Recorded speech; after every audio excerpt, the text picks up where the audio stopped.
This is Bishop Craig in Lansing, and this is take one for the week of the 17th of September. Peace be with you. Very strange. I recorded a take one for this week on Friday, and somehow it did not make it into my Dropbox. So I'm doing this again on Monday, the 18th of September, which is my birthday. Happy birthday to me. And thanks for all those who have reached out to express birthday greetings. We just finished, an hour ago, I think, the You Are Witnesses retreat at St. Francis in DeWitt.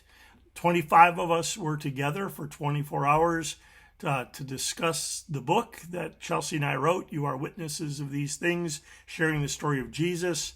And I can't speak for anybody else, but I had an uplifting, powerful time. I just talked to Bishop Reinhardt in Texas, who called me to wish me a happy birthday, and he said that I sound energized and uplifted, and I credit that to the retreat. So I am grateful to Pastor Sprang and Pastor Bright and Ann Stavros and Kathy Satterley for helping me pull this together, Chelsea Satterley for doing registration, but I am even more grateful to those who came and who were open and who shared and who talked about Jesus. So what a good thing. And I'm now really looking forward to our next retreat, which is October 16th, 18th, again at St. Francis in DeWitt, to discuss the book, My Burden is Light, Making Room for Jesus in Preaching. So I'm really excited. Tomorrow is Tuesday. Tuesday and Wednesday I'll be working. Pastor Bright will be in town tomorrow, so I'm excited about that. We'll be doing some things together. And then on Thursday, I fly to Western North Dakota Synod. I've never been to Western North Dakota. And on Friday and Saturday, I'm going to lead 2 one-day events on the book, You Are Witnesses of These Things. I'm really energized now having done it in our synod. So Friday and Saturday, 2 one-day events on the book. And then on Sunday, I fly home. Monday, I'm around. And Tuesday, Kathy and I leave for Chicago and the Conference of Bishops. So that's what's happening. I have not taken a moment to express my appreciation for the courage and faith of the people of Zion Lutheran Church in Saginaw and their pastor, Sue Hand. A few weeks ago, the people in Zion under Pastor Hand's leadership voted to close their church and complete their ministry. The final service will be on October 1st, and I want you to be aware of that. The plan is they will sell the building to a congregation, a church that reflects the neighborhood and that has committed to continue Zion's ministry in the community, including the boxing club. So that's very exciting for the neighborhood. Yeah, there will be one less ELCA church in Saginaw. We've expected that for a lot of years, and I don't think we're done. And I appreciate Pastor Hand's courageous leadership and the people's courageous leadership in saying we're going to do what's best for the neighborhood and the gospel. So I want you to know about that. The readings for Sunday, I believe, are about God's generosity. I tell preaching students I don't like the verb is as a theme or good news statement. Is sounds weak, but all I can come up with is to say our God is generous. So maybe it's our God is generous. And so the first reading is from Exodus, and the people are under Moses. They've been led out of Egypt. God has delivered them through the Red Sea, and now they're in the wilderness, and they're a grumbling people. You brought us out into the wilderness to die. And if I were God, I'd be a little ticked. If I were Moses, I'd be a little ticked. But God responds to their grumbling with generosity. God provides quail in the evening and manna in the morning. So food and bread. God meets their needs on a daily basis. Give us this day our daily bread. And I'm reminded of something a rabbi once said to me years ago. He said, to have God's abundance today and to worry about tomorrow is faithless. And I I'm thinking the words of Jesus. Don't worry about tomorrow because today's worries are enough today. Our God is generous. Our God provides for our needs. That does not mean that we won't have times of worry and want, but God is generous. So God is generous to us. We're okay with that.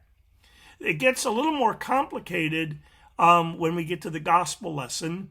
Jesus compares the kingdom of heaven or the kingdom of God to somebody that went out to hire laborers in the vineyard, and he went day laborers to get the usual daily wage.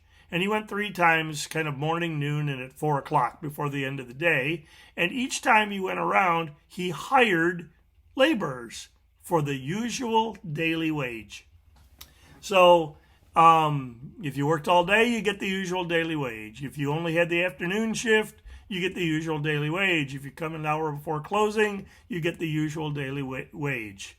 Okay, that's the agreement with everyone. And if it would have been fine is if this landowner had paid the morning people first and they left, and then the noon people and they left, and then the 4 o'clock people and they left, and no one would know what the rest got. But that's not what he does. He starts with the 4 o'clock people and gives them the usual daily wage. And then the noon people, and they're expecting more because they worked a few more hours and they get the usual daily wage. And then the morning people, and they're expecting even more, but nope, they get the usual daily wage. And there is grumbling because, we bore the heat of the day and worked all day. And the landowner seems to say, I've done you no wrong. You agreed for the usual daily wage and you got it.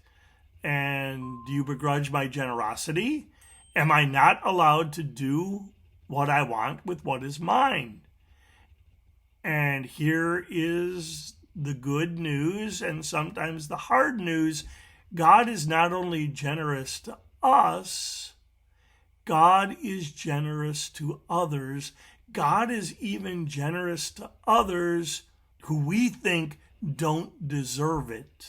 And boy, if we think about people to whom God is generous who don't deserve it, then we've got to go to Jesus and Jesus' suffering, death, and resurrection, and how Jesus gave himself for all of us who don't deserve it. So God is generous to us, God is generous to others, and then we get to the hardest part if we go to the epistle from Philippians, where Paul is saying, I can either stay here in the flesh with you, or I can go and be with Jesus in the Spirit. And I'd rather go and be with Jesus in the Spirit, but because it's better for you, I'll probably end up staying here. I used to think that this was just wonderful rhetoric, and then this summer I read N.T. Wright's biography of Paul, which is a very good book. And, I kind of came away with Paul is debating whether he would live or die, or whether he would go on or quit. And I think we have all been brought to the brink of saying, should I continue because that's what's better for them, or should I quit and move on, resign, because that would be easier? I don't need the headache. I don't need people undermining what I'm trying to do. I could have an easier life, all of that. I could do something else, right? And what Paul says, because it's better for you, I'll probably keep going, not because it's his choice, but because it's God's will. And here we receive the news that God is sometimes generous to others through us, through our endurance, through our patience, through our sacrifice. So if I was preaching on Sunday, the theme would be God is generous, or our generous God. And the movements of the sermon would be God is generous to us. God is generous to others who we may think don't deserve it. And sometimes God is generous to others through us, because that's who our God is. God's generosity and abundance are revealed to us in Jesus, who gave himself for people who don't deserve it. And that's our generous God. And sometimes God is generous through us. So, it's going to be a full few weeks, and I think it's going to be a full few weeks for Pastors Sprang and Bright as well. Fall is kicking in. I hope you find some time to still get outside. It's supposed to be 80 degrees this week, so we're not done yet. I'm still hoping to get back to the cabin before we put it to bed for the winter. I'm Bishop Craig. This is Take One. May the peace of Christ be with you always. Take care.